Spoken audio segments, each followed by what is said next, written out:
Welcome, bent riders around the world. My name is Gary Solomon, and you're watching the Laidback Bike Report. I'm coming to you today from the Laidback Bike Studios in Pickerington, Ohio, where we broadcast live every month, producing a video that can always be viewed later on YouTube. You'll find a list of all of our past and upcoming webcasts at our website, laidbackbikereport.com. You can help us make this webcast interactive by asking questions and making comments during the show.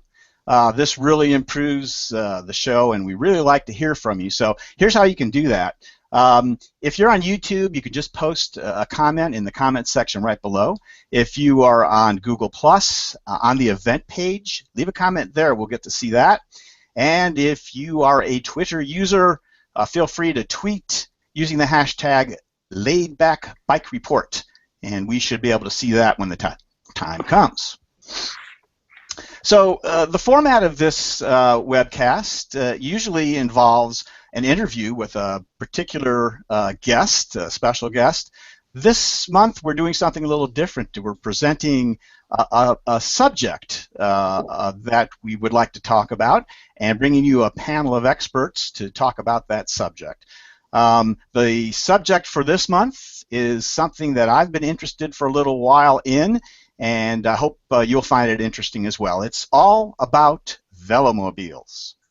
So I want to introduce you to my regular panelists, and actually today it's just one panelist. I have Carl Kidd. Carl, let me present you if I could. Carl is the moderator of the Bent Society of Southern Florida community on the Google Plus site. He usually helps produce the webcast and handles our live comments. Today, he is doing just about everything. So, Carl, thanks for being with us and helping out today. Hi, Gary. It's great to be here. I'm freezing down here in South Florida. How cold is it? It's 65 degrees. Okay. I'm having to get my woolly jacket out. I understand. Carl is the only one working with me today because, unfortunately, Lars, who is usually with us, Lars Kamm from Salzgitter, Germany, is under the weather today and very disappointed that he can't be with us. This is a show that he was very excited about. So, Lars, a little shout out to you. Hope you're feeling better, and we'll see you next month. And Denny Voorhees, our third regular panelist, is down in Florida. He and I spent some time down there last month. He's still down there and doesn't really have good access to internet, so he'll be back with us next month as well. So without further ado, let's talk about our guest panelists who will be chatting with us today about velomobiles. Our first panelist, and I will present him right now, is Josef Janning. Josef lives in Bonn, Germany. He is the creator of Roam, or the Roll Across America, and author of a book on that subject called Roll Over America. It is the Roll Over America. I'm sorry, Roll Over America, and it's called Roll Over America, the book, and it's available online, and I will post that that link in the discussion of YouTube video. So, welcome, Josef. Well, it's a pleasure to be with you, Gary. Thank you very much. Our second panelist is a gentleman from Dallas, Texas, who is a frequent contributor to on the Bent Rider Velomobile forum. His name is Doug Davis, and he's known on that forum as Mr. Wizard. So welcome aboard here, Doug. Doug, I think you are muted, if you would. There you go. I was having to yell at a child, so yeah. All right. Well, welcome. That happens to the best of us. Don't worry about that. All right. And thirdly, our last panelist, our last expert panelist, is a gentleman who also tends to write a lot on Bent Rider. He also has a very interesting blog online known as the Velomobile Observer. He's from Ottawa, Canada, and his name is Luc Fournier. Welcome, Luc. Good afternoon, Gary. Very nice to have you with us. So, we're going to get into some questions about velomobiles, starting with the very basic, because I'm going to assume that most of you don't know a whole lot about it. Maybe many of you who watch are velonauts and ride all the time, but I'd like to have people learn a little bit more about the velomobile. So we're going to ask some questions now and see if we can learn more about it. So let's start with the very basics. Doug, I'm going to switch off my being presented, and we'll go freestyle here. Can you tell us, first of all, a little bit about what a velomobile is? Can you define it for us? Sure, Gary. Basically, a velomobile is a trike. It's a three-wheeled vehicle, or in the case of the newer style, there's a four-wheeled version out now that is fully enclosed. It's protected you by the weather. Usually carries a little bit of trunk space in it, and they tend to be very aerodynamic. And so the energy input to make them go very fast is not as much as it would be on even a recumbent bike. Okay, that's interesting. That describes it. I guess a very basic question would be, how does it differ from a trike? People think that they're trikes in some way. How does it differ from a trike? So, a trike is a fully framed bike. There are some velomobiles out there that have frames with a covering over them, and there's some, like one of the ones I'll show you later, that has a subframe, and it's a monocoque design like an airplane. So basically, they're all shapes and sizes, of course, and Luke and some of the others will show more. But basically, it has a lot of the same aspects as a recumbent trike, but it has the aerodynamics and typically some other things along with it that gets it into the category of a velomobile. Okay, let me help you out a little bit, because you're kind of blindly describing this, but we don't have to do that, because you have kindly allowed us to take a peek at the machines that you have there at the house. So if you'll, are you over there right now? Doug, are you ready to go there? Can you hear me? All right.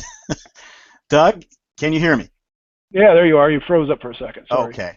So, yeah, are you in a position there where you can show us the machines? Let's switch over there. All right. So Doug is going to wander over to another part of his house, and he is going to show us exactly what is inside. Go ahead, Doug. Let's start out with a trike right here. I happen to have a carbon fiber trike that I am showing right now on the camera. So this is one of my trikes that I use for riding around here. This one's very lightweight. It's carbon fiber. Over here to the right, I'm going to show you a Mango, which is one of the first velomobiles. In fact, it's the first one I've owned. This velomobile is similar in that it has a frame across it. Inside the bike, it has a drive system like a regular trike. I'm going to put it down here where you can see it. So you can see that the drive system here is fully enclosed, which keeps it out of the off of your skin and out of the weather, which means the chains tend to stay a little bit cleaner. Particular aspect of a Mango is that there's a mid-drive halfway down through here that you can see. So it's a little different than some of the other ones we'll look at here in a second. But basically, this is, got a lot of storage space. This is my rando bike, which means I've got spare parts in here, tires, things like that, because it's made to do, 1,000K at a time. And if I have to fix something.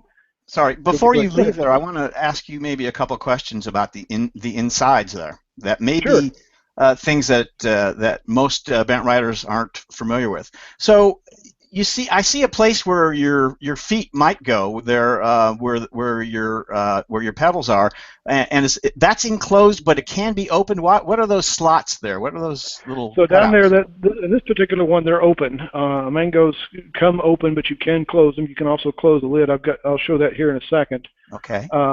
So those are actually open holes we're looking at down there. Yeah, they're open holes down there. I don't know that you can see the dirty ground here in front of them, but that's okay. Those are actually wide open. So. Okay, and also one of the other aspects of this machine that is quite different from most others has to do with the steering mechanism. Now, I don't want to jump ahead too far if you're not ready to talk about that yet. No, we can talk about that now. Here's the steering. Okay. So this is used as a tiller steering, which is what I pulled down. If you can bring the camera down a little bit, that's it. Okay, go ahead. There you go. So this uses a tiller system. This right here is part of my camera controls. But here's the brake right there, and then the left and right turn indicators and the horn are right there. I've got bar end shifters because that's what I prefer on this thing, and hopefully you can see these things. But this steering thing moves back and forth like this, making it easier to move around in the bike, but you turn it by twisting it.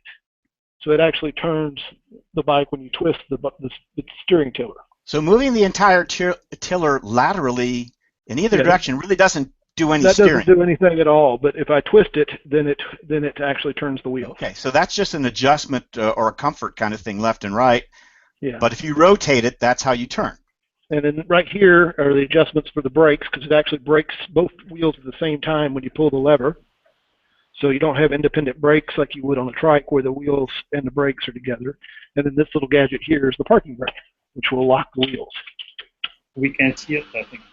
Yeah. Doug, can you show that again there? Sure. The parking brake and parking brake's right there. There you go.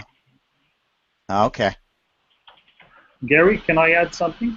Please, go ahead. You skirted over the holes that are on the floor. For those of you who are not aware of that, and maybe you want to keep the picture on the Velomobile there. I will go back there, sure. And the holes at the bottom are basically to leave room for your heels to rotate through. To rotate when you pedal. And also, it provides you a way of backing up when you're sitting in the Velomobile. So you put your feet on the ground and you push. So kind of a reverse Flintstone kind of thing. Yep. Yes. Very interesting. And, yeah. So the other thing about the tiller, think of it as a steering wheel on a pivot.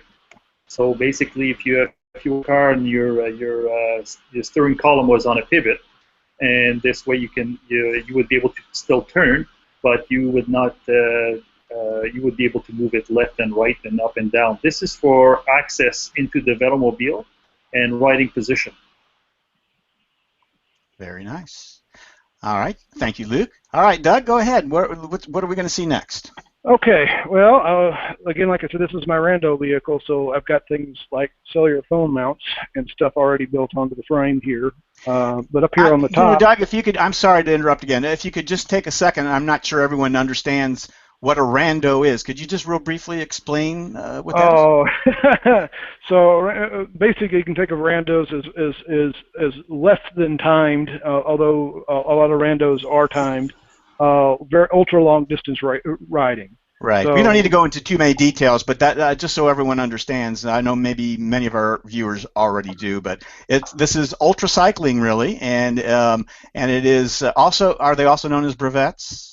Yeah, brevet's one of the many types of randos out there. Okay. So it's Doug engages rondoneering. I do that, not 1,000 kilometers, but I know rondoneering. It's wonderful. Love it. Yeah. So it's ultra cycling at its best, and Doug for one, anyways, is big into this and working hard to improve his times to go for some other things we'll maybe talk about later. So sorry, Doug, go ahead. That's fine. And so, so I have a lot of this street. So, as we advocate a lot on VRL, I've got cameras mounted on this thing. There's a front and a rear-facing camera, and then there's my light that I can use for this. And the lighting kit on this one, the way I've got it set up, is I can run this for about 24 hours with all the lights on it. In fact, I'll swing this thing back around. You can see my battery sitting back here. For all the lights on the bike, there's the controller and there's the battery.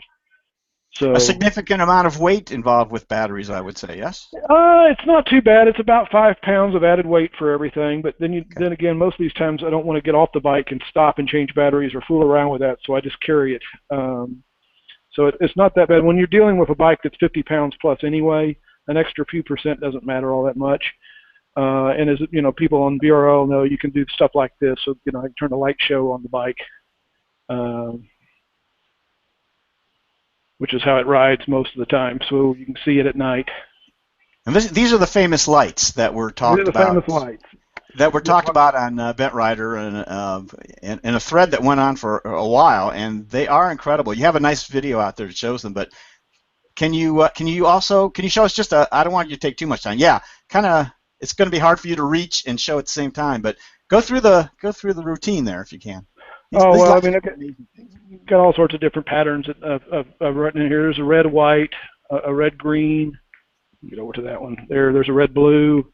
Just different kinds of patterns depending on the light conditions that I want to use, and what kind of riding I'm in. So during the day, I might use a blue light, which is easier to see, and at night I'll switch over to something else.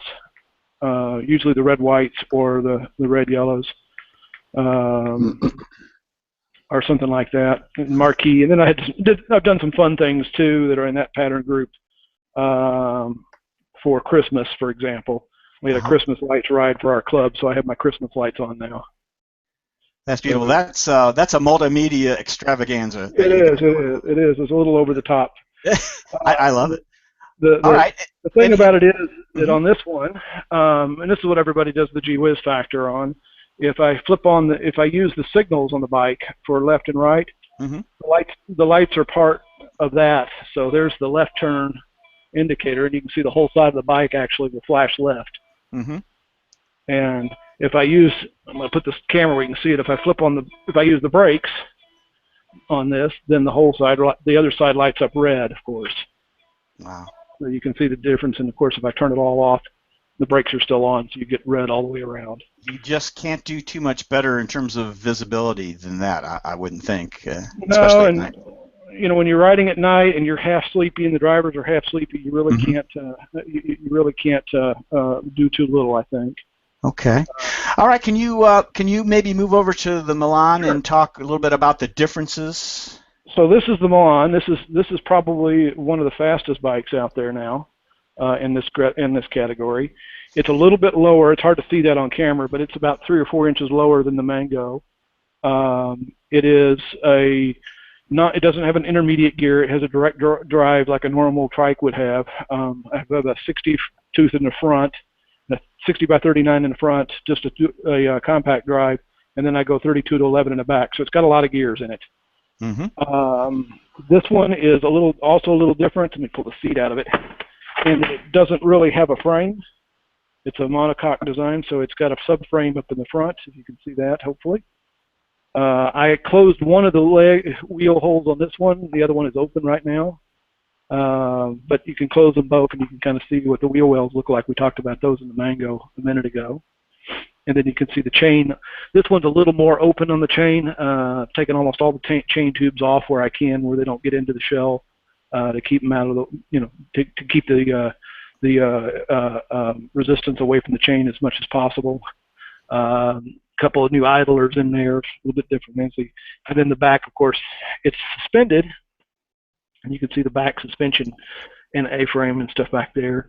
This one doesn't have quite as fancy of electronics package as the Mango does. Okay. And mostly I just use it for daytime riding. A little bit of jokingly call it cross training. And of course, the most fun part about this is what we call managing the roadies. So riding with the road bike group. And, managing their expectations, I expect. Yeah, managing the roadies. Okay, so there's the hood. Talk about this. This is super. Look at that. So the hood goes down on this one, and it closes up. It's got kind of a motorcycle thing here, and it's mostly closed from what I was riding today, because it's still pretty cool down here. It was 32 when I took off this morning. And so it's fully closed up like that, it does have signals just like the other one. Both of them have mirrors. You can see that. Both of them have a really nice set of mirrors on them, so they're very easy to see behind them. And then this one, I've got my little light out front for it that I use for flashing or fog. We had a little fog this morning, so I had that on. And it's back over here. Here's the turn indicators on this one are actually a little bit more streamlined and aerodynamic than the other one.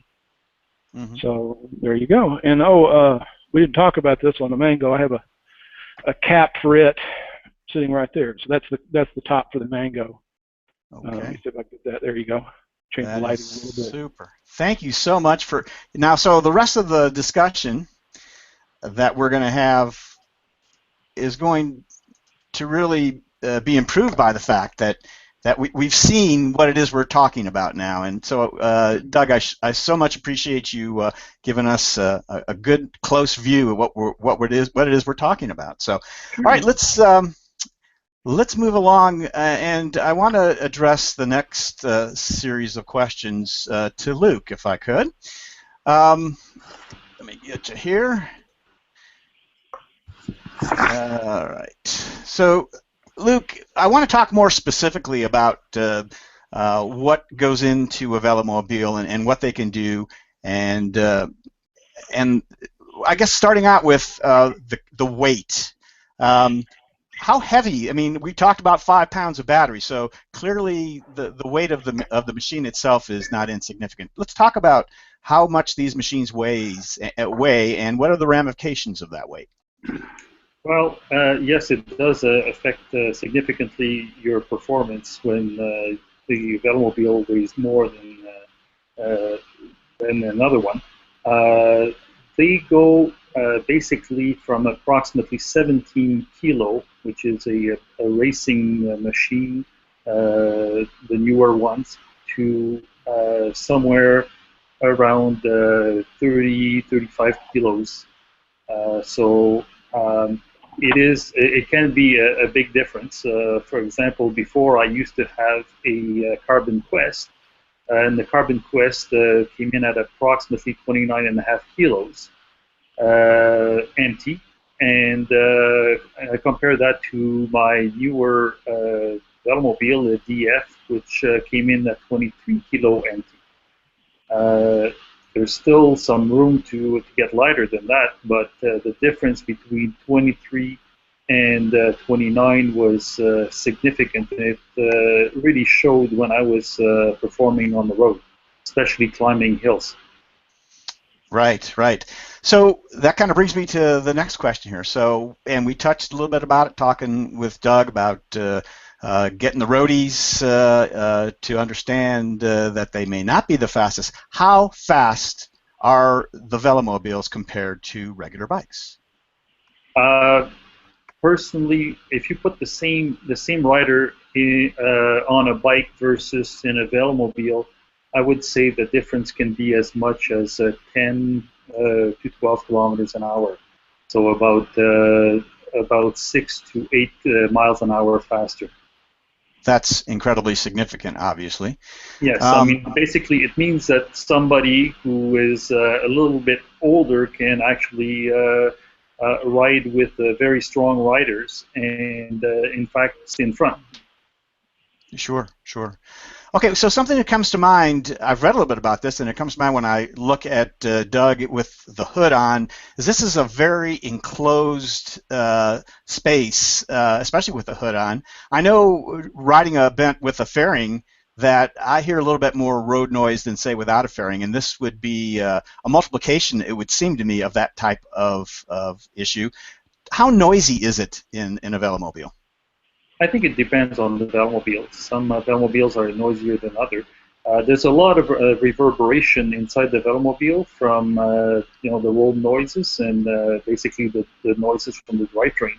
But really, some people are more, let's say, attuned to the noise, and for me, I can basically tune it out. So it's not a big deal for me. But I guess it depends on the person. Some people have spent a lot of time trying to work at reducing the noise, and personally, I think it's okay inside the Velomobile. But yes, it is noisier than riding a bike, for example. You don't have anything inside that will make any noise per se. However, from a noise, the wind is also a factor, since you're going a bit faster. So the wind noise makes a big difference, and it may be something that you're noticing more when you're in Velomobile compared to when you're sitting on a bike and riding. If you're riding on a windy day, you will find that it's noisy. So similar to this. Okay. I guess the next issue that's on a lot of people's minds always when we're riding any sort of bike has to do with safety. So now you are in an enclosed shell, and I would think, off the top of my head, that might offer you more protection in the case of some sort of crash of some sort. Tell me about the safety issues involved with a velomobile. Well, a few things. First of all, from being proactive, you saw the lights that Doug has on his Velomobile. Most of us have added lights to make them more visible. They are also very visible because they are something different on the road, so they will show. People will keep an eye on them, as opposed to passing a bike where they'll pass 1,000 bikes and they won't realize that they're passing a bike. So from that perspective, the safety, that's a big plus. But on the fact that you have a shell around you protects you to a large degree when, let's say, you overturn or you hit something. I think that Joseph actually can speak from experience. He has had a couple of accidents with his Velomobile, and I think that he can talk to you about how he was able to be kept safe from the impact. Joseph, yeah, let's bring you in and address this subject. So tell us about what an incident or incidents you may have had, and what how you feel the Velomobile put up with that. Well, that's not my most favorite topic, obviously, but we'll get to more favorite ones later, I'm sure. Yeah. But I have to say that the shell actually protects you rather well. A lot of the crashes that I had involved one frontal crash and one crash from the side. And in both, the shell basically kept me unharmed, even though the shell in both cases was quite substantially damaged. So I think, in fact, I feel safer there. If I ride with a recumbent or even with a trike and would hit something, I'd probably be thrown off or rolled over. Whereas a Velomobile usually just gets pushed aside. There can also be very damaging crashes, but in the less severe ones, you'll just be pushed aside and probably roll over on the side of the street. In most cases, there won't be much damage to you. But the shell will take most of the beating and will show. I had one crash where basically the entire front was destroyed and had to be replaced entirely. Wow. Yeah. Well, but you came out all right, which is the important thing. Oh yeah, I came out in both cases. There was nothing. I had a minor bruise on my shoulder on one, simply from hitting the rim, but that was everything that I had, and maybe I was lucky, but I tend to think that the Velomobile and the way it is built and the way it behaves on a crash has something to do with it. I bet it does. All right, let's. Gary, yes, go ahead, Luc. Yeah, just I'm aware of only one accident where somebody was actually killed, compared to the number of accidents that are happening with a bike, where people get killed regularly. And maybe it has something to do with the number of Velomobiles, but that was a very serious accident. Yeah. And, right. Though their numbers are very small, the number of miles that Velonauts pile up, I think, puts them on the road a greater amount than a typical bicyclist would be, I would think. So I think that also increases their exposure. So I think that sounds significant to me. That's Gary, interesting. can I Please, go ahead. Like Luc, I have thousands and thousands of miles on the roads. And I have to say, I have never felt unsafe. I have my experience is that outside of urban areas, in cities, you need to be careful, because you will be disappearing behind cars, and all recumbent riders or trikers, they know this, because it's all the same for us. But out on the roads, these Velomobiles are treated with a lot of respect. I have plenty of experience, like Luc, with crossing. Both of us have crossed substantial parts of the United States, so we've met all sorts of riders, all sorts of drivers, all sorts of roads, and it is very safe. You are treated with good respect. People like to see you on the road, and I have not met a case where somebody failed to see me on the road. Well, that may still happen, but hasn't happened to me, and I think that says something.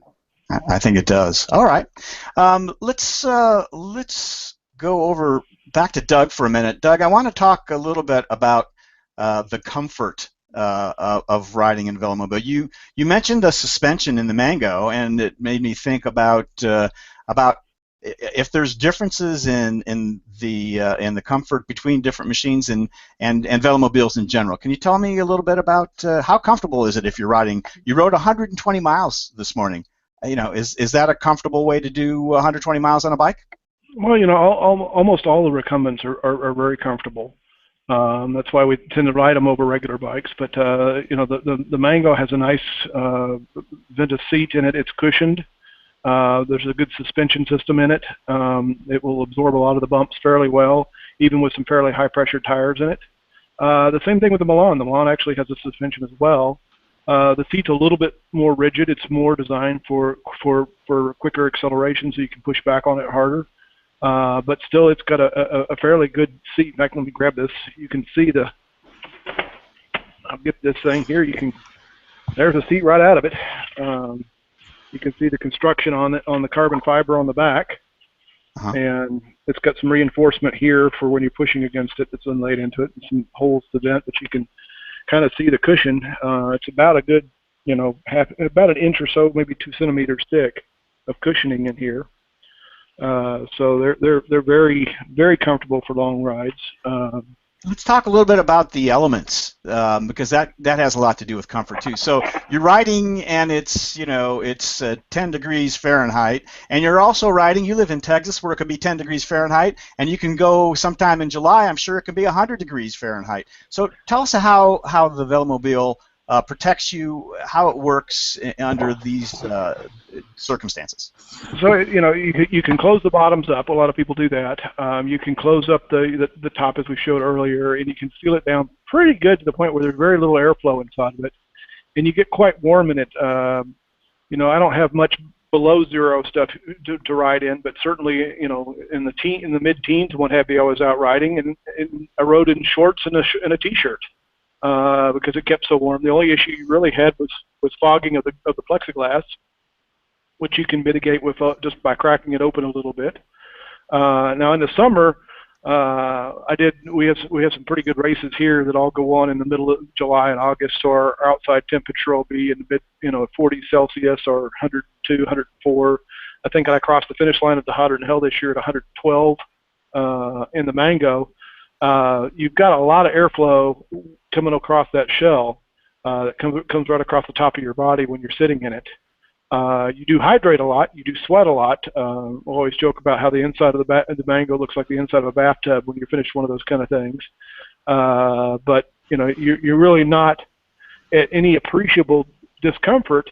And one of the things that I found, certainly in Texas, which is interesting, is that you don't have the sun load on your body. So most of your body, even you have the top open and you're riding, riding with the top open with no cover, most of your body is still protected from the sun by the cover. So you don't have nearly the sun load on your body that you would have on a regular bike or trike. Okay. How do you tell a velonaut in a group of cyclists? How is that? It's the guy with the white legs. Yeah, it's the guy. That's exactly right. Boom. The guy with the white legs. I love it. That does make some sense. All right. Gary, how about, yes. We have a comment from someone that is, I think it answers a lot of questions. I'd like to post it here. Sure. From John that commented that he's 67 years old. A man after my own heart. That's how old I am. He was riding today in a group of roadies, and it looks like he dusted them. So yeah, you can see he climbed a few steep hills, and he was at the back of the group. But as the day wore on, he got faster. The others got slower. And can you read the rest of it, Carl? Because we can't see it here, and I don't see it. He was ranged from 6 miles an hour to 45. He's hit 70. He was interested to hear Joseph talk about his accidents and the safety. Okay. Well, I know that John has. Thanks, Sean, for the comment. You're right, John. We thank you for commenting on that. All right, let's move along here. I want to talk. We don't want to get too in depth here because we have a long way to go yet. But I did want to talk a little bit about maintenance. And who wants to take this? Doug, should we go back to you on this since you have the machines right there, and then we're gonna go to Joseph a little bit longer. Sure, we can go. I don't want to talk too long on this. I guess here's what I noticed. I noticed that some of the Velomobiles have open wheels and some of them have covered wheels. So in terms of just, say, changing a tire, are there great differences between the machines? And then in general, how about the maintenance on a machine? After you learn some of the techniques, I can change a tire on any one of these just about as fast as any of the others. They're not that hard. On the closed wheels, you basically flip the bike up on its side and take the wheel out through the cover. They're mounted only on one axle, so it's fairly easy. In fact, what I can do here is, let me turn this thing a little bit where you can see the Milan. When you want to change a tire on it, it's pretty easy. You grab hold of it, and there you go. Now you have access to the tire. That's how fast it was to get to the point where I could get access to the tire. That's not bad. So, not bad. And what about in general? So, like, do they hold up well? Do you find there's a lot of maintenance that's required on Velomobiles? Actually, a lot less because the drivetrain is not exposed to the elements, or if it is, it's very little. On the Mango, it's about this long, where you can see the chain from the outside, and on the Milan, you can't see it at all when it's closed up. And so you don't get the dirt up inside the drivetrain. You don't get that. You have a little bit of adjustment on bikes just because of wear, like you would on any bike. The derailleurs need a little adjusting here and there. You've got about 3.5 chains on the Mango and about 2.5 on the Milan. So you get a little bit more wear per rotation or a little less wear per rotation on the chains. So they tend to last a little longer. It is for the kind of on-road repairs like changing tires or fixing a chain, they're pretty easy. When you have to actually work on them, like replacing a chain, it's a little bit more of a project because you've got to route the chain through all the idlers and all the chain tubes and everything else. Adjusting the seats on the Mango is a little time-consuming because there's lots of little bolts that have to come out. Then you shift them and then you put them all back in and you try to decide if that's right or not. On the Milan, it's similar, but you move the bolts on the seat as opposed to the bolts on the frame. Moving the pedals in and out as a function of moving the bottom bracket, which both of them work almost the same. You have to move the bottom bracket in and out, and that takes probably a good 10-15 minutes per setting to see how you like it. So those kind of things, what we call pre-ride kind of stuff, those tend to take a little bit longer because of the access. It would help if you had an extra joint in your arm a few times. I've certainly wished for one. Who hasn't wanted one of those? Okay, that's great. That's exactly what I was looking for there, though. So thanks a lot, Doug. All right, let's move along here. We've talked very specifically about the machines themselves, but I think it's time to maybe take a step back. Maybe we can find out a little bit about where the idea for Velomobiles came from and what their history is. And I think we're going to go to Joseph for this one. Joseph, if you wouldn't mind, can you tell us, give us your 5-minute rundown on where did Velomobiles come from? Well, actually, they have been around for quite a long time. I think the first big season for something of Velomobiles was the 1920s, 1930s, when people were poor, mobility interests were high, and in France there was a guy, Moshe, who started to build the first Velo cars, essentially looking a little bit like an automobile, a small one, but a pedal car. And they came back big after the Second World War in Europe, both in Sweden, in Denmark, in France, in the Netherlands. But quickly, as the economies were picking up, that was lost again. And it only came back, I think, in the 70s, when in America, but also in the UK, people started to try out streamliners to be faster. And then there was a guy, Velink in the Netherlands, who said, well, why do we just do this for racing? Why don't we do it for everyday riding out on the roads? You know, like for your commutes. And that guy constructed the first real velomobile, the Alaveda, which was an aluminum, looks a little bit like an airplane. It's still available today, and you still see them out on the roads today. And that was the start. At about the same time, a guy, Rasmussen in Denmark, started to build something that also was designed for everyday use, called the Litra. Very different shape, all enclosed, looks a little bit weird if we compare it to today's Velomobiles. But, you know, these two were very practical designs. They may not be the fastest, but the elevator was remarkably fast. But they were versatile. You know, you could ride in all sorts of weather. You'd be protected. You'd still be a bit faster. You could carry your gear. You'd stay dry. Particularly in the Netherlands, where things are flat, but there's plenty of wind, they offered a clear benefit. And since the Dutch are great cyclists and a lot of people commute to work by bike, there was good usage for this. So I think this started it, and then the first fiberglass velomobile came on the market. The Quest, a velomobile that I still ride in its most current version, I think came out over 15 years ago. You know, and that spread the market. Today, right? It's still being produced today. Okay. And that spread the market. You know, the first Quests were quite different from what they are today. But the shell essentially is the same, and it has this kind of classic race car look that I love, and that a lot of people still find very inspiring. So, and from then it spread, and the more people over here in Europe considered commuting to work by bike, the more among them were then looking at velomobiles as a way of all year or year-round commuting to work. Gotcha. All right. Well, I think that's great. Thank you for giving us an update on where it all started. I think at this point, I'm going to go back to Luc. And Luc, what I'd like from you is to tell us, you do know a lot about what's happening in the production of velomobiles today. This is a lot of what you do on the Velomobile Observer that you blog. Can you start by telling us, where are the velomobiles made? Okay. Well, the designs and the manufacturing are often not at the same place. Most of the velomobiles are made in Europe at the moment. They are designed in Holland or in Germany, and some of them are built in Eastern Europe, like Romania, probably where most velomobiles are made at the moment, the majority of them. In addition, there are some other areas, like in Australia.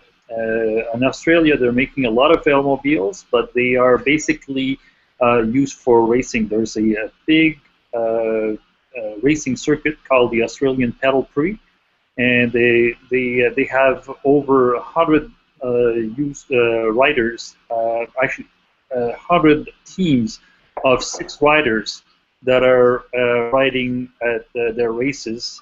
It's incredible the enthusiasm about this, but their velomobiles are basically a trike frame with a carbon fiber body or a coroplast body. So that's a big area. Then you have a smaller area in Canada where they make velomobiles, mostly on the west coast of Canada, in the BC province. We have 2 manufacturers that are manufacturing there. Okay, you talked a little bit about the design and the manufacturer being separate in some cases, but can you tell us about just a thumbnail of who are the big designers? Who maybe historically or currently, who are the big designers out there? Well, if you look in the past, obviously Carl Rasmussen, who designed the Litra, is still around. the picture on, oops, you had a picture there that was Ben Goodall from in Australia. He designed a number of racing velomobiles as well as the Rotovelo, and the fastest trike out there in the world. It's completely overzealous. A trike that he designed that's incredibly fast. Sorry, it's not a trike, but it's a velomobile that he designed that it does.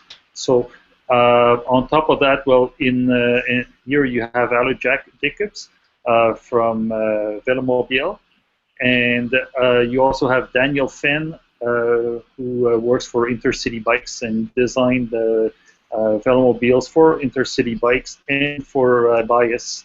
The Go One Evo velomobiles were designed by him. All right, good.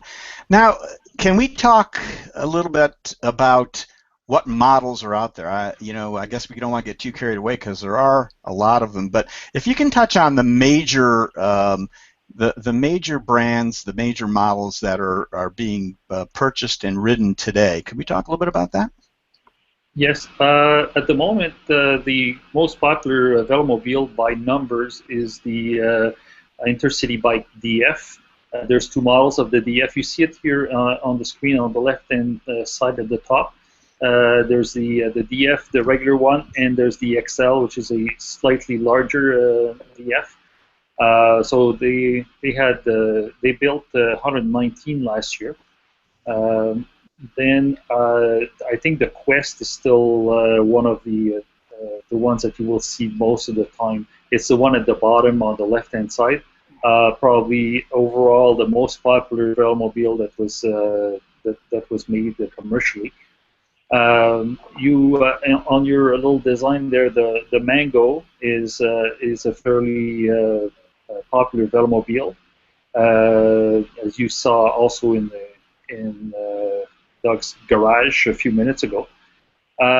The Glide in the middle there that you see is not one that that's still in production. It was built in Australia, but it was a precursor of a velomobile for the road. The one that you see at the bottom in the middle, the Rotovelo, is unique in the sense that it's made out of plastic. It's made roto-molded plastic, and so it's almost indestructible. You can almost hit a wall with it, and it will pop back into place. Not as comfortable, not as fast as a carbon fiber velomobile, but for somebody who commutes, they may want to have that because the things on the road are, you won't see anything on the velomobile after you scratched it or something. The one on the right is also very popular. That's the WA. It's a velomobile that was made originally in Belgium, and now the production has shifted to Czechoslovakia or Czech Republic. So those are some of the most popular velomobiles out there at the moment. Very good. All right. I guess one of the things I've read about looking on BentRider on the Velomobile forum is it does seem to be a long time once you order a Velomobile until you actually receive your Velomobile. So, Luc, tell me about the wait time for orders at this point. Well, it depends by manufacturers, but at the moment it's probably 8 to 10 weeks waiting period to get the Velomobile. However, some dealers and some manufacturers have now started keeping Velomobiles in stock, and you can buy off the rack basically. So you could actually get a Velomobile fairly quickly if you're in Europe. In North America, it's a little bit longer. Some manufacturers may take up to a year to deliver their Velomobiles. So this is the kind of stuff that you would see in the past, but when Velomobile and ICB switched their production to Romania. They built a factory there, and since they are the biggest producers of Velomobiles at the moment, they have been able to bring down the time to produce Velomobiles. Their production went up, and they can produce up to 8 Velomobiles a month of some models. So it makes for a fairly quick turnaround. The order book that used to be hundreds of Velomobiles long is now in the 40 range of different models. So it makes a big difference. So there's obvious improvement there. Although if you're a person that's into instant gratification, this is probably not something you want to get involved with, I would say. Gary, yes, sure. It used to be much different. When I started with this, I waited for my first Velomobile, I think 3.5 years. So I didn't want to wait that long, so I bought one used. And at the time, there was a whole market for used Velomobiles. Up to 10,000 kilometers on the clock, you'd pay more than they cost new, because you couldn't get a new one in decent times. So in that sense, the market has really changed for the better. Now with moderate wait times, also the price for used Velomobiles is still pretty high, but it's not higher than new, as it used to be the case. Yeah, so legitimate improvement compared to what it historically was. Yeah. So, all right, I guess the last question then, Luc, in terms of the production, and for a guy who's got his finger on the pulse of the Velomobile world, can you tell me about what's coming up?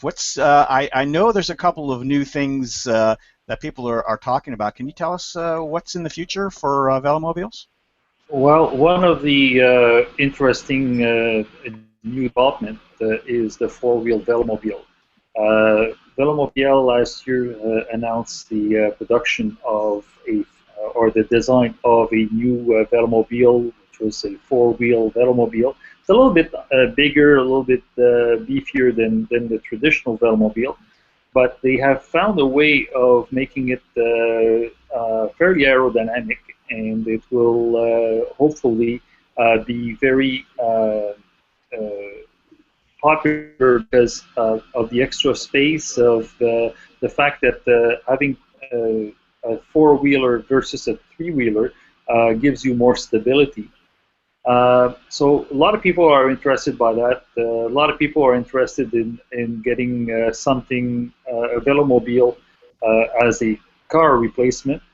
And a lot of talk about the electrification of Velomobiles, assistance, and all this stuff. I'm not a great fan of this, but I guess I'm seen more as a purist than some others. But that's going to be influencing significantly, I think, the Velomobile market in the next little while. I'm not sure if I read it on your blog. Maybe it was. There's also possibly an issue with the street legality of a four-wheeled Velomobile versus a three, where there's no question it's a bicycle versus four-wheel, maybe a little assist. Now, is it really still a bicycle? And I think in some countries, some locations, it may present a problem. Yes, in most of North America, Velomobiles, bikes have been defined as two- or three-wheel pedal-powered machines. Now, when you introduce a four-wheel, it's somewhere in a gray area in the legislation. So you may end up with an issue. In addition, if you include electric assistance, you may be in a position where some cop will stop you, and you'll have to justify yourself maybe in front of a judge. But I don't know the issue, how it's going to be resolved. But something would have to be done in order to get the legislation change the rules of the road, because that may affect the rollout of these new Velomobiles. Now, I don't know, in Europe, maybe Joseph could answer what's going on as far as the legislation is concerned. Joseph, do you know anything about that? Yeah, similar, but I think over here most people are pretty confident that it will still be fall on the bicycles because as long as it's pedal powered and as long as the electrification stays within the usual margins and limits that are set by the law, it won't be a problem. Okay. Let's move along. While I've got you, Joseph, let's continue with you. And we had a little conversation a week or so back about the Velomobile as a commuter, because I think that has been the primary use, at least certainly in Europe. Can you talk to us a little bit about what it's like to commute in a Velomobile? Well, it's easy. You know, it's you dress, of course, for cycling, but you can dress light and you just throw your stuff you need on the job in the trunk, and you ride off and you change when you get to work. This is how I did it, and I had a job where I had to wear a different suit every day, so I couldn't store anything in the office. So I brought everything I was wearing during the day, I brought in and carried back, which is a very easy way to do, and it will stay dry, and you don't have the same kind of precautions or steps to take in a velomobile than you do with a car, when you do with a bicycle. So it's very comfortable. Very good, and it's done all the time. And for people who think that it can't be done, it's being done all the time. So you've made a point there. Doug, can I get back to you, and let's kind of finish up with the Velomobile. Maybe if you purchase a Velomobile, if you're thinking about it, we know it takes a while, and I'm sure people spend a lot of time figuring out what the right Velomobile is. You also, to some extent, need to have the Velomobile fit to you, just like you would, and maybe more so, than a bicycle. So can you tell us a little bit about how you would choose the fit, or maybe make the fit of a Velomobile? So I've gone through this twice now, obviously. Both manufacturers that I work with had me send in a lot of measurements. We had a lot of discussions on email about that. There's some techniques that you use, like a sliding door, to figure out your shoulder width. Obviously, I've got the shoulders of a linebacker, not a cyclist. You know, there were some discussions early on about whether or not I'd fit into Milan, and it turns out I will, but there isn't hardly room for anything. When I sit down in that seat, the way it's adjusted, the top of it literally fits right here, and the sides right there, and you can't move at all other than you're wedged in there tight. Which is good, because there's no wasted space for aerodynamic reasons. But when you're looking at buying one of these things, particularly if you're a little bit bigger, a little bit heavier, do a number of things I can recommend. Talk to the manufacturers. Talk to a dealer if there's one nearby that can do it. Talk to guys that have them. I've let lots of people sit in my bike. I do that all the time down here. It's not a big deal. They're not very fragile. So a lot of folks will let you ride in them, or at least sit in them, so you can kind of feel it. So the community's pretty good. There's a good chance there's somebody nearby that's got one. Get online. The community there is extremely good, and can answer questions. We had just recently we had somebody who put one up for sale that couldn't fit in it, and got some community advice and managed to get himself in there, and with some adjustments. So.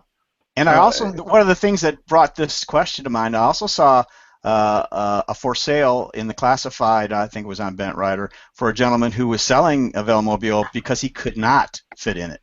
His shoulders were just too big.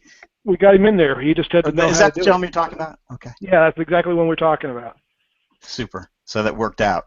All right, let me run back quickly to Luc and kind of finish up the purchasing and fitting.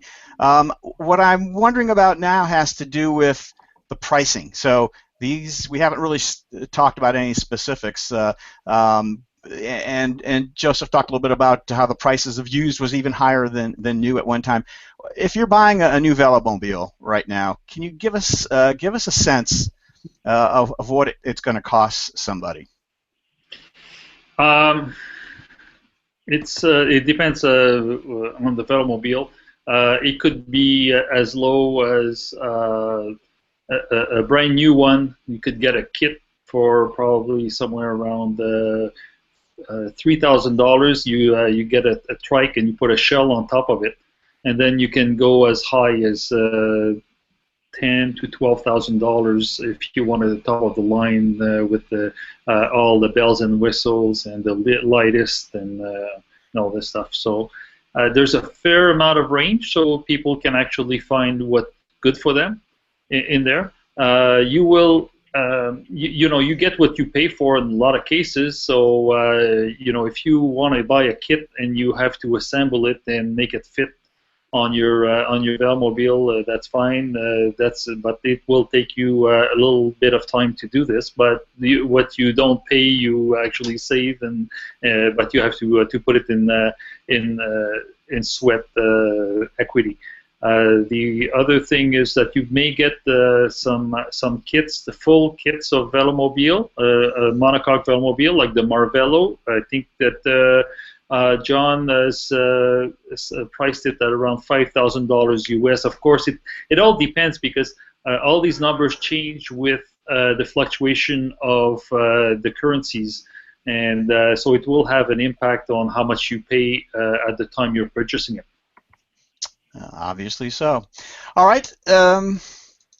Let me interrupt here for a minute. We're coming to the last section of the show, and I want to make sure that everyone that's out there watching right now has an opportunity to be heard. So let me reiterate, as what I did at the beginning of the show, I want to tell you how you can ask a question or make a comment. If you're watching on YouTube, make a comment in the comment section. We'll be able to see that. If you're on Google+, the event page, just make a comment right there. We'll see that. And if you are a user of Twitter, you can tweet us using the hashtag LaidbackBikeReport. So please feel free to do that, and we will bring them up for everyone to take a look at and hopefully answer questions and show comments. Well, Gary, yeah. my wingman, you know him. Yeah, present him up there. We've already made a sale. It looks like we've added to the Velomobiles owners by one. Sounds good to me. 76, and maybe he'll outrun me very quickly. So, he's an amazing guy. Hi, Bob. I'm glad you're watching. I'm glad you're watching, and yeah, we'll come down and take a look at that Velo as soon as you pick it up in 4 to 6 months or whatever that is, I guess. Okay, let me open this up to all three of you because I'm kind of looking for stories here. What I'd like to know is these are such unusual and beautiful machines. So I know that when you are riding down the street, if you're commuting or you're in a if you're just doing a tour or whatever, I know that you've been approached by people on the street, bicyclists, cars and trucks stop next to you at a stoplight, and perhaps even the police. We mentioned the police a little bit earlier. So I was wondering if any of you had some good stories about encounters you might have had with your Velomobile. I got stopped by the police today, as a matter of fact. Well, how perfect. Thank him for me when you see him next time. What was that about? I was exceeding the speed limit going down the hill by a little bit. And he saw me go by, and he came up behind me, and he flashed his lights, and we stopped for a second, and he wanted to make sure there wasn't a motor in there. And but when you lift the lid after about 60 miles, you pretty much know that the work's being done. So we talked for a couple of seconds, and he wanted to know about him and where he could get one and what have you. And then told me to slow down going down the hills because he was worried that somebody would turn out too fast and not realize how fast I was coming. So it was all fun.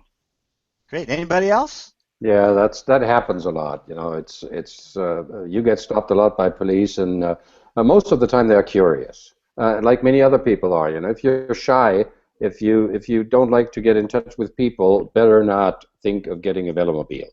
You know, so you will meet many thousands of people. You'd be a millionaire in no time if you get $1 for every picture taken of you.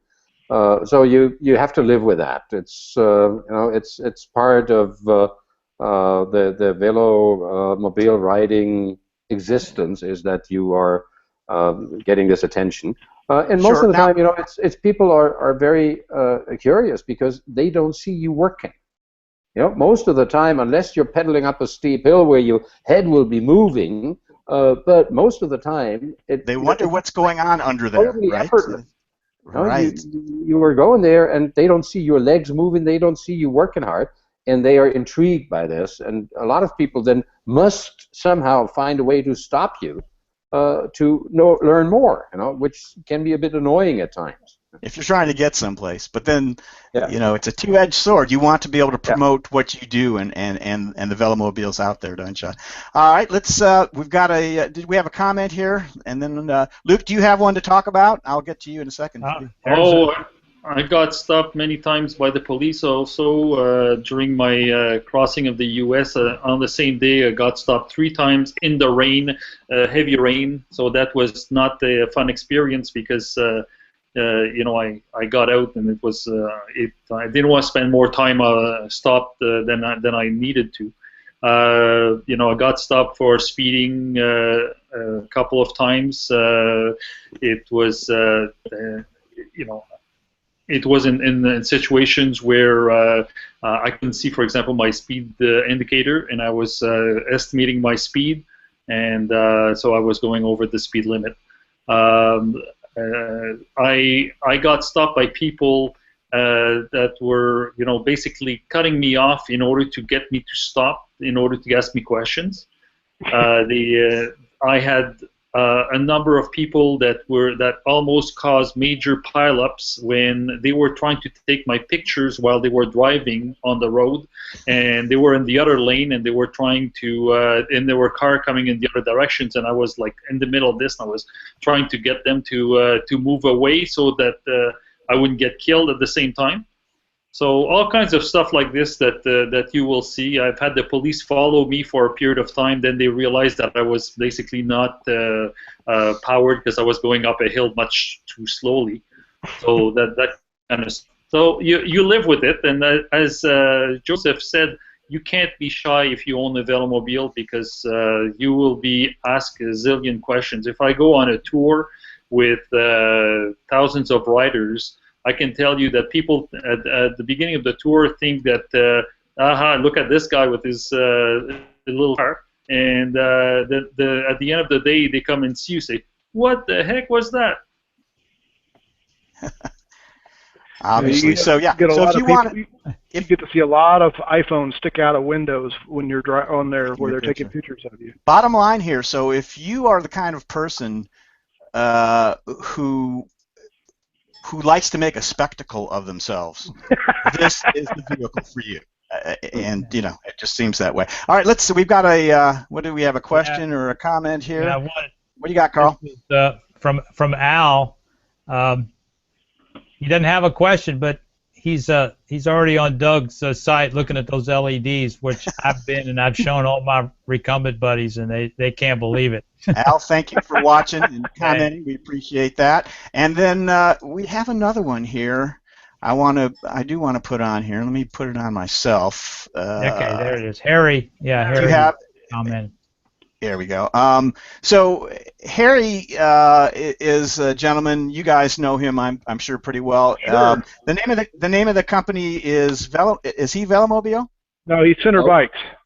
Oh, Inner Bikes. Okay, in house. Center. Yes. Center. Oh, I'm sorry. SINNER. Center Bikes. Harry is making the mangoes. Right. Yeah, Harry makes the mango. Yeah. He's a very prominent, maybe one of the most prominent people in the Velomobile world. I actually tried to get Harry to come on, and he was kind of busy at the time, I guess, and or maybe a little shy. I'm not sure. But we're so glad that you mentioned this. So here's what he says. It's not all on here. Commuting this winter for me. Where did that go? Let me pin that. Commuting this winter for me was only one day, not possible because too much fresh snow. Sorry, folks. It goes on. Usually when I cannot commute my 44K one way because of bad weather, the buses are also not riding. The main thing why commuting in the winter is less attractive because I have to ride in the dark out and back from late December until early February. Winter, cold, and rain are no obstruction. Sorry, I had it pinned, Carl, and then it went away. So okay. That is part of what you guys were already talking about. So that's super. And I must caution you, though. yes. In my case, I find it too dangerous in the winter because we have high snow banks, and we do have problems with also the roads are not cleaned up well enough, and there's big potholes and that type of stuff. And I know a few other riders that are putting their Velomobiles away for the winter. And I'm going to take it out in a couple of weeks when the weather is going to be better and the roads are going to be safer. There you go. And mobile phone cameras are an occupational hazard for Velomobile riders, says Becky Taylor. Thank you, Becky, and thank you, Harry, both of you for chiming in here. It's great. Let me see. There you go. Oh, Harry is answering that he's shy. I thought that might be what it is. Harry, that's okay. That is all right. We're so happy that you chimed in here anyway. So, let's see. We have any more? Here's one. Let me post it here.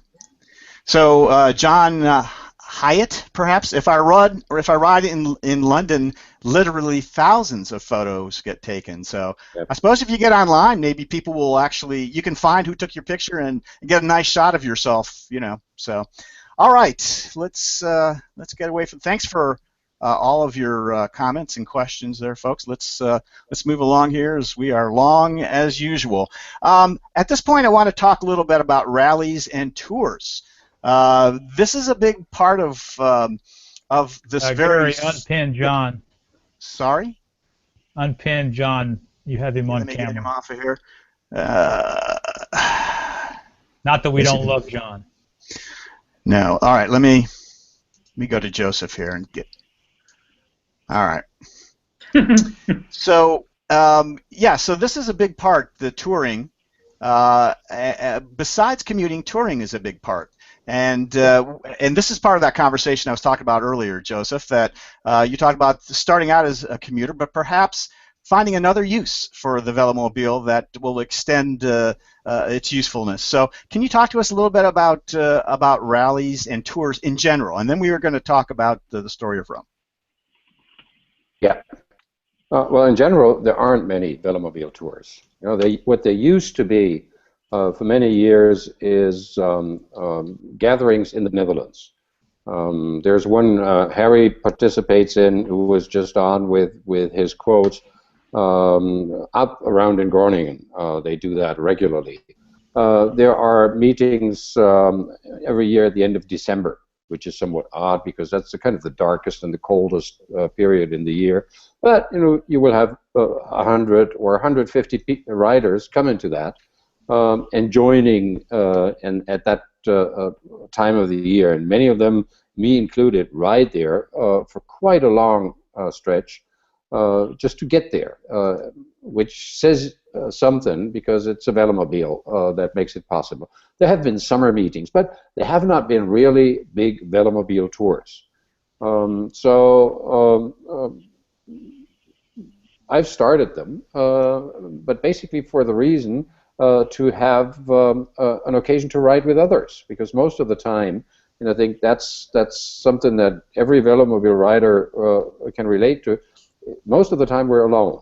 We're out on the streets alone, all by ourselves, and we can't watch ourselves riding and don't see the beauty of these Velomobiles on the road because we're riding them, you know, we're in them. So I thought we had to do something, and so I started to think about group tours over long distances, because it's the distance and it's the comfort side where Velomobiles excel, so why shouldn't they be good for touring? Most people thought they are not, because they are made for flat land, they are made for winds, but when you do long distance rides you will necessarily encounter some mountains. And I think we've demonstrated that it's possible and it can be great fun. So nowadays, I would say that's my conclusion.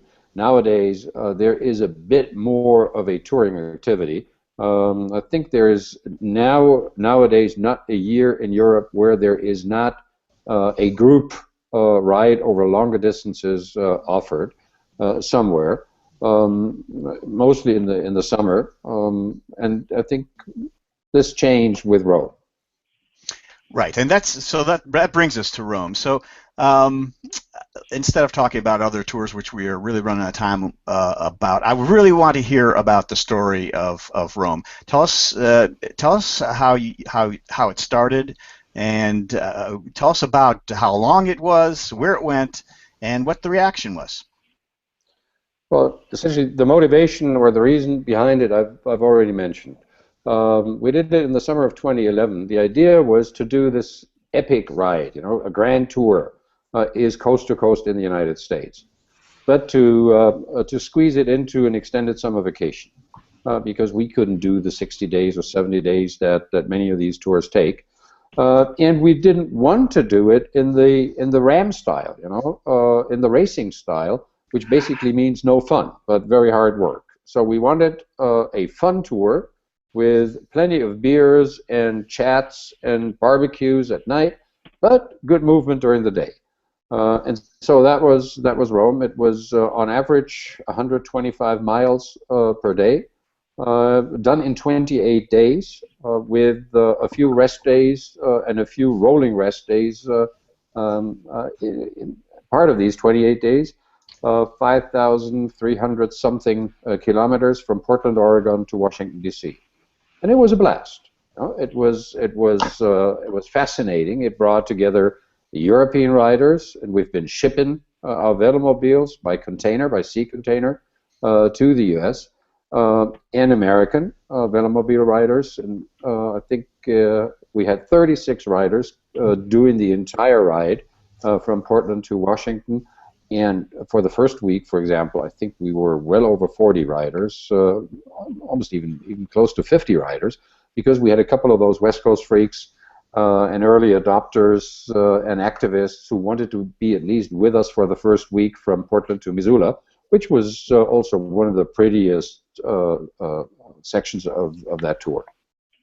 Right. So, yeah, I think what I'll do is, like I said, I'm going to put that link up for your book. It's a wonderful book, and you really get a sense for what it feels like to be on the tour. At least, I guess, for what I thought it might feel like. I guess you don't really get a sense until you're out there riding every day.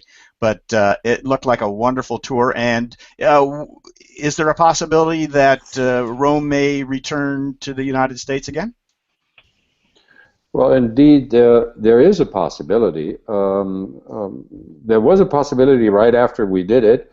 I received a very generous offer of sponsoring support for a second tour. And my favorite plan was to do it the other way, from east to west, and take a southern route, which would necessarily mean we would have to do it in the spring. But much to my regret, I cannot do it in the spring, so I have not been planning such a tour, because I can only take a longer vacation in the middle of the summer when everybody is on vacation. So for me, it doesn't work out. But that would be my favorite plan for a second tour, having done the first tour. Now, somebody who hasn't done the first tour might just want to do another one. The northern tier route is a very nice one, is the longer one, and you can put in a number of interesting variations.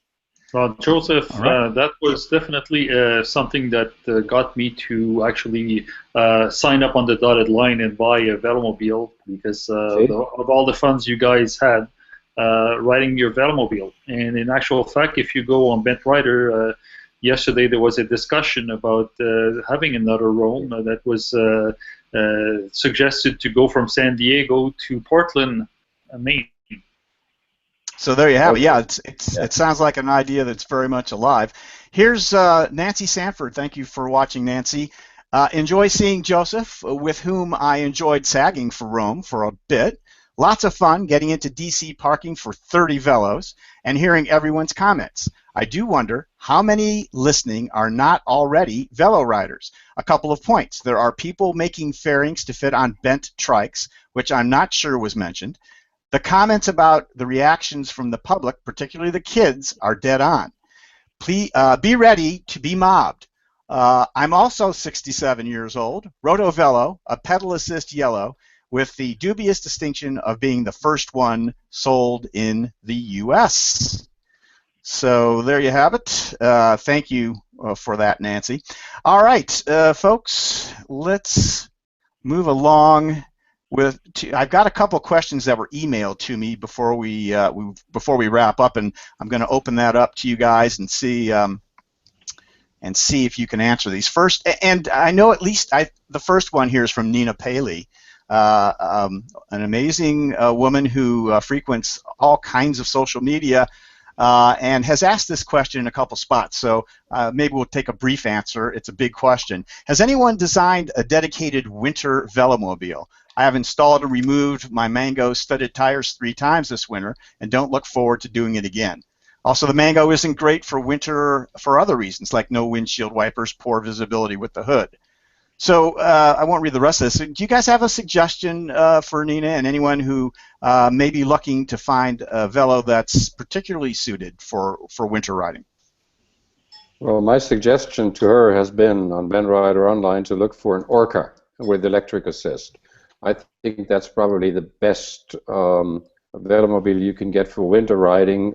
Very comfortable, and it may not be the fastest, but it's has easy access and has a very intelligent solution for the roof, because the versatile roof that a lot of velomobile riders are using on their machines was actually designed for this one. Now, but in general, I think since she's fairly new to it, I would recommend to get a full season from spring to fall. To really get dialed in. If you start out and get into the winter early, it can be a bit frustrating. I can tell you that, because I think your sense of what you're looking for isn't quite what it will be after you have gathered a number of 100 miles or 1,000 miles in normal weather. All righty. Thank you for that, Joseph. All right, and second question from Lawrence Kurtz. This came via email. Wondering if your guests might be able to share some important construction parameters on the show. Perhaps some design tips for home builders, such as major structural issues, wheelbase, more of a primer on starting points. It's more about general guidelines, i.e. where to build, locate structural reinforcement, seat location relative to front end, builder do's and builder don'ts. I would love to buy a Quest, but I don't have the money. Even better if they compiled a basic downloadable plan that could be customized for the user. That would be super. So we're not going to have time to go into how to build a velomobile yourself today, I'm afraid, Lawrence, but maybe you guys can talk a little bit about home-built velomobiles, if that's being done. I think I've seen that it's being done, and if that's a good choice. Well, okay, can I take just to say that if you think you're going to be saving money by building a velomobile from scratch, you're dreaming. It costs a lot of time and a lot of money to purchase the equipment. Of course, you do it over a period of time, so maybe you don't see it as much. But at the end of the time, you're going to be tallying up the cost. I think the cheapest way of doing it would be to get a trike, put a shell on top of it, and there are some pretty good shells out there that could be used. As far as the design parameters are concerned, the tadpole is probably the best approach. So the two wheels at the front and a wheel at the back, and a bigger wheel, the 26-inch at the back and the 20-inch at the front, is probably the most successful design. The weight distribution is something that you should be paying attention to. Basically, a velomobile will also have a longer wheelbase than a regular trike. So if you were to design one from scratch, you would have a longer wheelbase. There are things about, don't build it with an enclosed shell that basically does not let the air go through. If there is a big canopy on it, you will be roasting in the summer. So those are our basic information. You want to get the drivetrain completely enclosed so that you can ride it in all kinds of conditions without having any problems with getting the chain all wet and full of dirt. So these are things that you should be looking at when you design. There are so many things, though. It's only a start. That's a really good start, though. Thank you very much for that, Luc. All right, I think that's going to wrap up that part of the program. We're going to take just a couple of minutes to finish up here, gentlemen. If you'll stick with me till the end here, and we will completely wrap up. I want to let's see, get myself presented here. I wanted to bring you a bit of news. I had the great good fortune to meet with Peter Stull about a week and a half ago in St. Louis, where he was traveling with his new linear bikes. He is on a tour that he's calling Demo Days, which includes two new linear bikes, his folding linear Roadster and his folding linear Limo. And he also is bringing out a new trike called the Avenue Trike. I think it will be a line of trikes, according to Peter. He did not have those on hand at the time. He's on his way out to California, where he'll be picking, I think, some samples up and then continuing his tour with the Avenue Trike. So here's the list of where he's going to be. So if you're in the area, I highly recommend you go out and take some test rides. It's a lot of fun. They're amazing bikes. I got a chance to ride those two myself and had a good time.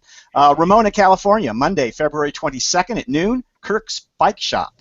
Austin, Texas, Saturday, February 27th at 1:30 p.m. at Easy Street Bicycles. And Floral City, Florida, Saturday, March the 5th at between 9 and 4 at Hampton's Edge Trailside Bicycles.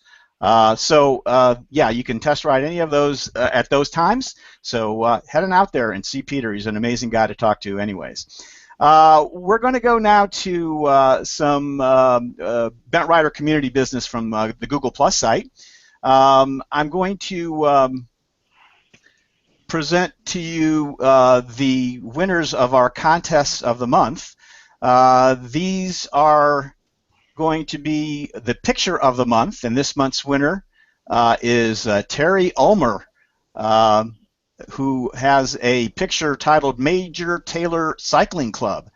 A really nice pic of him there, and interesting guy. So we will post the links to all these winners, by the way, with all the links that we post in the discussion portion of our discussion portion of the YouTube video, so you'll be able to check these out. The video of the month was won by Marco Ropers, and it is the Velomobile delivery on black ice. So it's quite a video there. It's a great wintertime video telling you Marco is a Dutchman who is another one of those guys who rides bikes all year long and does not let the weather get in his way. So check out that video. And finally, the winner of the discussion of the month was Franz Hein. He is in the middle of building two interesting trike projects. And then I think he was asked how the rear suspension works on one of them, and this is an idea of the discussion. He talks about how that rear suspension was put together. We have hit the 775 mark, member mark on the community, so we're so thankful that you all join us there and continue the conversation on Google+. And if you have time to put yourself on the locator map, we like to take a look at that and see where all of our members are scattered across the globe.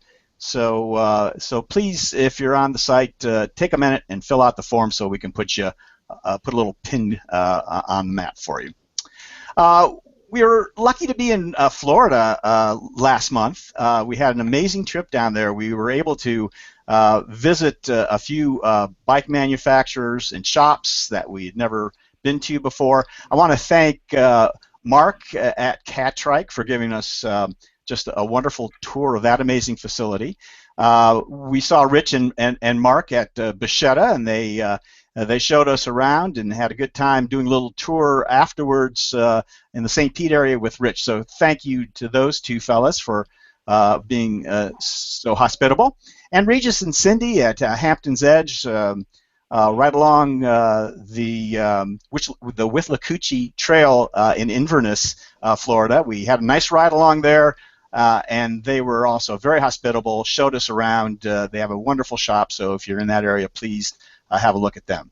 And then we shot over to the East Coast and met some of our friends, including Carl and his buddies. I want to give a nice shout out to all the South Florida Bent Society guys, Dean, Bill, Jim, Dror, Carl, Yorick, all the guys. I hope I didn't miss too many of you.